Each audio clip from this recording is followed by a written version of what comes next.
మేఘాల్లో సన్నాయి రాగం మోగింది, మేళాలు తాళాలు వినరండి.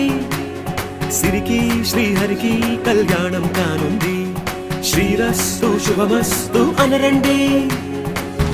అచ్చ తెలుగింట్లో పెళ్లికి అర్థం చెప్పారంటూ, మెచ్చదగు ముచ్చట ఇది అని సాక్ష్యం చెబుతామంటూ, జనులంతా జై కొట్టేలా జరిపిస్తామండి.